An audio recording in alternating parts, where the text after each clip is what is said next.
See this book I've written, the IBS Low-Starch Diet.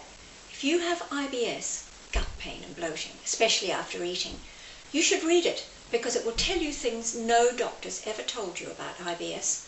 For a start, IBS is not a disease, it's a diagnosis of symptoms. And because it's not a disease, doctors don't know how to cure it. Many people with IBS also have arthritic aches and pains, backache, shoulder ache, elbow pain, stiff necks. Do you? If you're trying to get a cure for your IBS, you usually don't talk to the doctor about your arthritic pains. I went to the doctors for years. I was desperate to find some sort of treatment for IBS, but I used to control my joint pains with cortisone injections and medication. In the end, I was lucky enough to discover that by giving up starch in my diet, my IBS disappeared. When I wrote my first book about how the low-starch diet had eliminated my symptoms of IBS, I didn't know that the underlying cause of my IBS symptoms was a disease called ankylosing spondylitis. Let's call it AS for short. I didn't know that AS, an arthritic disease that causes inflammatory joint pains throughout the body, also causes inflammation and pain in the gut. One day in 1999, I discovered that a medical doctor of immunology, Professor Alan Ebringer, was putting patients with AS on a low-starch diet with great success.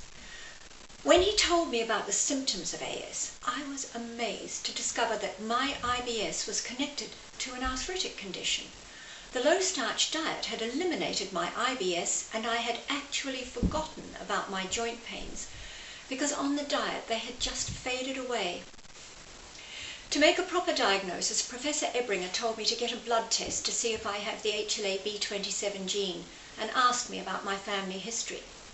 The blood test was positive. I have the HLA-B27 gene, and I discovered that my father and grandmother had it, other family members have it and suffer the same symptoms, but because I have controlled the symptoms for over 25 years on the low-starch diet, I haven't become crippled, as often happens in the worst cases.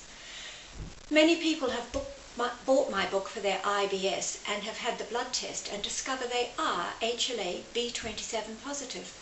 This is particularly true for women who usually consult a GP for gut pain and bloating, but are never asked if they also have arthritic pain and are never referred to a rheumatologist.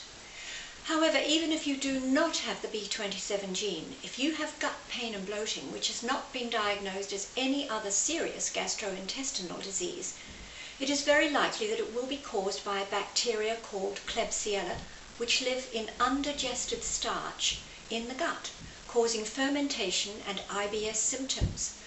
Cutting down on starch will relieve your symptoms whether you have the B27 gene or not.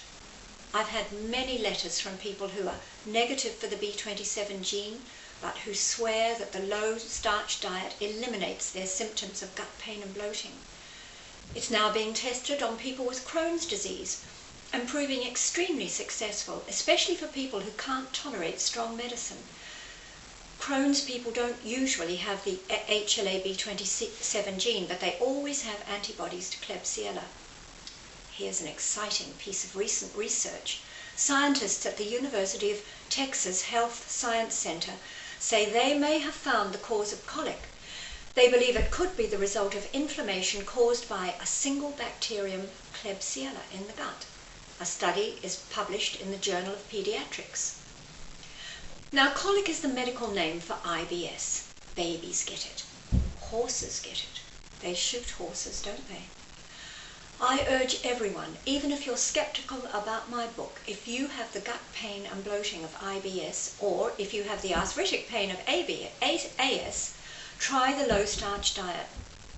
It's completely drug-free and safe, no nasty side effects, and if you're overweight, the excess weight caused by those starchy carbs will just disappear.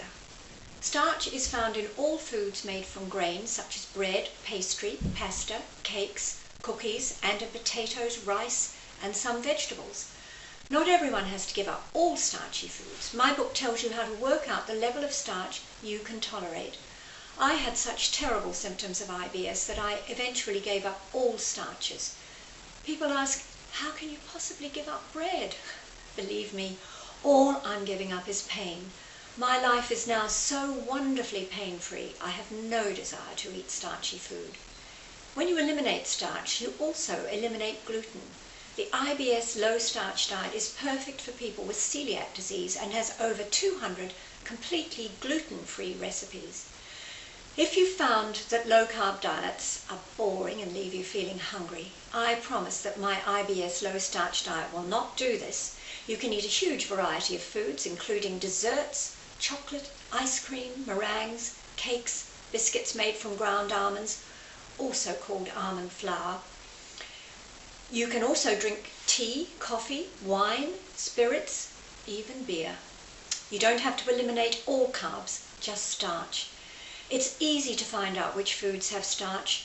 You test them with iodine. My book tells you how to do this and much more. You can buy it from the website www.lowstarchdiet.net or order it from bookshops. You won't be sorry.